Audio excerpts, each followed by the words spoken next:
सत्यजीत रे। भले आप फिल्में ज्यादा नहीं देखते, लेकिन इनका नाम और इनकी फिल्मों की तारीफ आपने सुनी जरूर होगी। The name needs no introduction. और इन्हीं की 4 कहानियों से इंस्पायर होकर सायंतन मुखर्जी ने नेटफ्लिक्स के साथ मिलकर एक सीरीज क्रिएट की है। इस एंथोलॉजी सीरीज में 4 फिल्में हैं around 1 hour each, and it is a mix of amazing and boring ones. पहली 2 कहानियां forget me not and Bahrupiya को डायरेक्ट किया है सृजीत मुखर्जी ने, एंड स्क्रीन प्ले लिखा है सिराज अहमद ने। बाकी की 2 फिल्मों का स्क्रीन प्ले नीरेन भट्ट ने लिखा है, हंगामा है क्यों बरपा को डायरेक्ट किया है अभिषेक चौबे ने, एंड स्पॉटलाइट डायरेक्ट किया है वसंत बाला ने। आई मस्ट से कि ये चारों कहानियां so unique and timeless just like all the other works of Satyajit रे। बट क्या क्रिएटर्स इन कहानियों के साथ इंसाफ कर पाए हैं या नहीं, जानने की कोशिश करते हैं। I start with the ones I like the most and so on. Hungama Hai Kyon Barpa by Abhishek Chaubey is based on the short story Barin Bhaumik's element.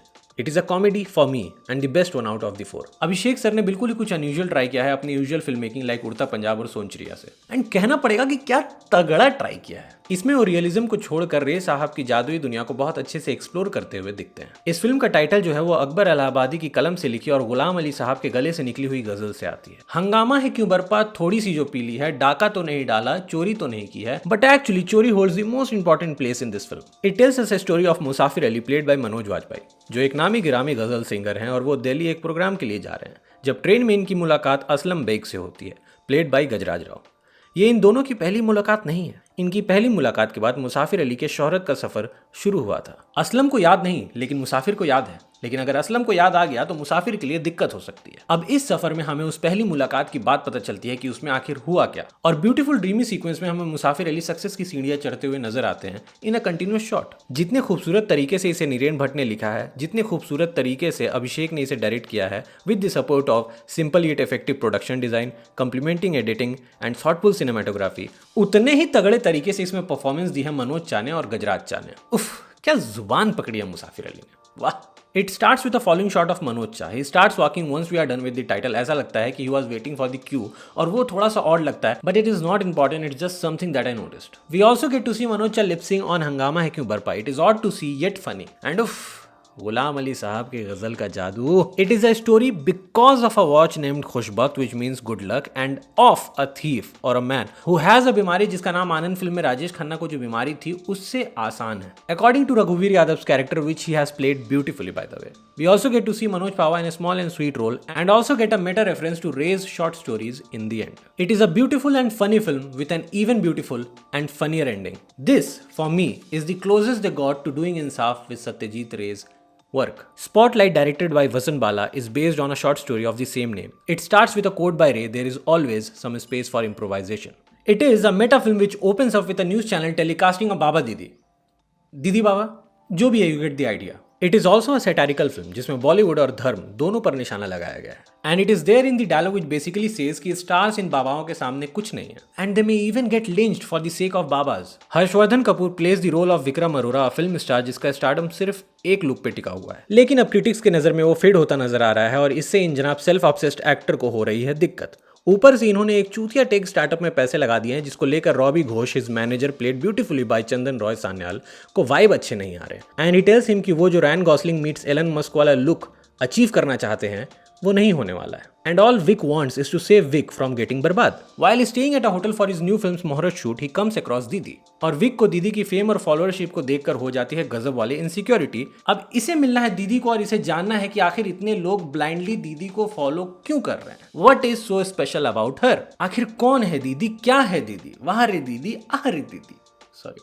This one worked for me in its second half, which I quite enjoyed. ऐसे तो देखा जाए तो Wick और Robbie के बीच जितने भी conversations थी were good, and I quite enjoyed it. And the performances made it even better, mainly by Chandan. And Radhika Madan की entry elevated the experience further, apart from the bad accent जो उन्होंने अपने character को दिया है। Robbie here is the voice of filmmaker, and Vic is basically us, who is trying to rhyme every word with the other one. The scene जहां पे इसकी girlfriend इससे मिलने आती है और ये अपने सिचुएशन को कभी काफकाइश नाइटमेयर का नाम देता है तो कभी लिंचन नाइटमेयर का नाम देता है without knowing what it means, and that is the scene I enjoyed and laughed at the most. By the way, David Lynch एक हॉलीवुड फिल्म मेकर है जिनकी फिल्में बेसिकली दिमाग का बनाती हैं, और फ्रांस काफ्का एक नॉवलिस्ट है जिनकी लिखी हुई चीजें मोस्ट ऑफ द टाइम्स हमारे ऊपर से जाती हैं, and hence the nightmares. Spotlight was a decent watch, but इसका लेंथ इन चारों में सबसे बड़ा था और थोड़ा स्ट्रेच्ड लगा कहीं कहीं पे। Forget Me Not is directed by Srijit Mukherjee and it is inspired by the short story Bipin Chaudhary और स्मृति भ्रम and it is a psychological thriller, जिसमें लीड में हमें अली फजल और श्वेता बासु प्रसाद बहुत ही लाजवाब परफॉर्मेंस देते हुए दिख जाते हैं। वैसे बबलू भैया अंग्रेजी बोलते हुए बहुत सेक्सी लगते हैं बे। It tells us a story of Ipsit Raman Nair जिन्हें एंटरप्रेन्योर ऑफ द ईयर का अवार्ड मिल रहा है and he is a co-worker of a company named Chrysalis. He is known as the human computer among the people who know him. उसे सब याद रहता है and he treats memories as data. The film starts in a rooftop bar cum restaurant with a following shot of a woman and we are introduced to Ipsit Nair. अब ये मोहतरमा ऐसा claim कर रही हैं कि ये लोग 2017 में औरंगाबाद में मिले थे and they also had an affair while Ipsit was engaged to his now wife Amala. Now the thing is कि इप्सित को इस इवेंट के बारे में कुछ याद ही नहीं, इट्स एज इफ वो एग्जिस्ट ही नहीं करता उसके लिए and this is bothering him. और धीरे धीरे वो इतना परेशान हो जाता है कि ऑफिस लेट जाने लगता है, मीटिंग्स भूलने लगता है। He even starts dreaming about forgetting things and this is driving him crazy. ये एक साइकाइट्रिस्ट के पास भी जाते हैं जो कहीं से भी साइकाइट्रिस्ट नहीं लगती। सेम लाइक कुछ नाम इंसान के चेहरे के साथ मैच नहीं करते, उसी तरीके से नथिंग एल्स जस्ट चिल। ये इन्हें डिमेंशिया की तरफ इशारा करती हैं लेकिन इप्सित इसे मानने से इनकार कर देते हैं। ही seems like a nice guy, treats everyone with compassion and इनके सभी दोस्त इनके औरंगाबाद वाले टूर के बारे में जानते हैं except for him. I just realise he never asked his wife about the tour, not about the affair. Aurangabad जाने के बारे में तो क्लियर हो जाता ना कि वो गया था कि नहीं गया था। खैर ऐसा हो जाता तो स्टोरी आगे नहीं बढ़ती। You'll know what I'm saying once you watch it. I really love the scene जहाँ पे इप्सित हमें अपने चरम पे दिखते हैं एक डील फाइनलाइज करते हुए। इस फिल्म में परफॉर्मेंसेस तगड़े थे, cinematography and editing were very beautifully and smoothly done. छोटी छोटी चीजें हमारी क्यूरियसनेस बढ़ा रही थी, सस्पेंस बनता जा रहा था and it paid of quite well. It was like watching Drishyam without the element that made it great. But I must say the climax or the big reveal was beautifully portrayed in a continuous shot. And it was somewhat similar to what they have done in Hangama Hai Kyun Barpa, जहाँ पे हमें मुसाफिर Ali success की सीढ़ियाँ चढ़ते हुए दिखाई देते हैं। And again I want to say this कि Ali Fazal is just wow.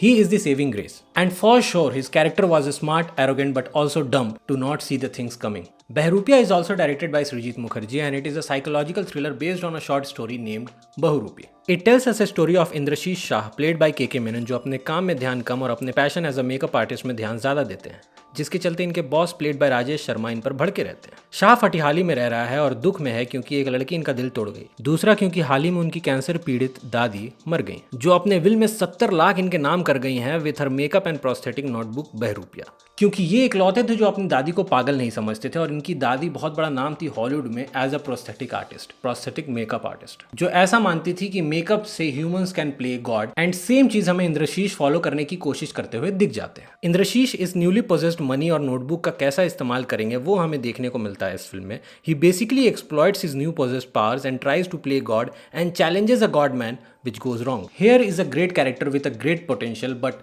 I think कि इसको केके मेनन और सृजित सर ने और अच्छे से एक्सप्लोर करना था। The colour palette and production design story को कंप्लीमेंट करने के लिए था, लेकिन मुझे वो एरा में कंफ्यूज कर दे रहा था। It felt like the world was setup in the early 90s। वो तो बीच बीच में फोन और लैपटॉप दिख जा रहा था जिसके चलते मुझे रियलाइज हो रहा था ओके ये आज की कहानी है। And even though I like the editing and cinematography, I felt कि the white shots were overly done. वो एक्स्ट्रा वाइट शॉट सीन में वियर्डनेस कम और सावधान इंडिया वाला वाइब ज्यादा दे रहे थे। कुछ डायलॉग तो ऐसे थे जो बहुत ही अजीबली डिलीवर्ड और वियर्डली प्लेस्ड लग रहे थे। फॉर एग्जाम्पल इंद्रशीष अपने खोली में घुसने वाले रहते हैं कि उससे पहले उनके सामने पड़ जाते हैं उनके मकान मालिक, और वो बात बात में नहीं ये कह जाते हैं कि 40 साल पहले किसी ने कॉन्डोम इस्तेमाल कर लिया होता तो आज मुझे ये दिन नहीं देखना पड़ता। मतलब डायलॉग सेंस ठीक कर रहा था, बट जिस तरह से डिलीवर किया गया और जैसे सिचुएशन में लगा और बिटवीन द पीपल जिन लोगों के बीच में वो लगा, वो जरूरी नहीं लगा, वो फिट नहीं लगा मुझे। द वेरी थिंग जिसके ऊपर ये बेस्ड है वही स्ट्रांग नहीं थी, the makeup and prosthetics. Screen play और भी क्रिस्प हो सकती थी एंड डायरेक्शन मच बेटर किया जा सकता था। कुछ चीजें जो इंद्रशीष ने पुल किया है वो straight away unrealistic and least believable लगता है। द आइडिया यूज्ड इन धूम 2 जहां पहली वाली चोरी में ऋतिक रोशन एक बुढ़िया का रूप धारण करते हैं, जो एक्चुअली में ऋतिक को ही बुढ़िया बनाया गया था because it was the only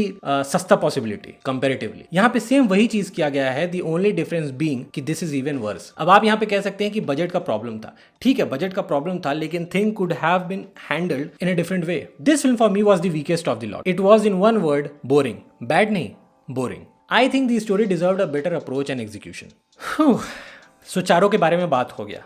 now my conclusive thought कि ये भैया 4 घंटे की सीरीज है, हर फिल्म 1-1 घंटे का है। अगर सिर्फ आपको एक देखना है देन गो विथ हंगामा है क्यों बरपा। अगर 2 देख सकते हो तो हंगामा है क्यों बरपा और स्पॉटलाइट। और अगर 3 देखना है तो फॉरगेट मी नॉट इंक्लूड कर लो, लेकिन बहरूपिया आप स्किप कर सकते हो। These are my personal thoughts. Let me know your thoughts in the comment section below. I think Master Ray Daddu deserves a better visual storytelling और film making then these modern interpretations. Hope आपको video पसंद आया होगा। अगर video पसंद आया हो तो इसे लाइक करें, शेयर करें, चैनल को सब्सक्राइब करना कंसिडर करें। मैं मिलता हूं आपसे अगले वीडियो में, तब तक के लिए टाटा बाय बाय।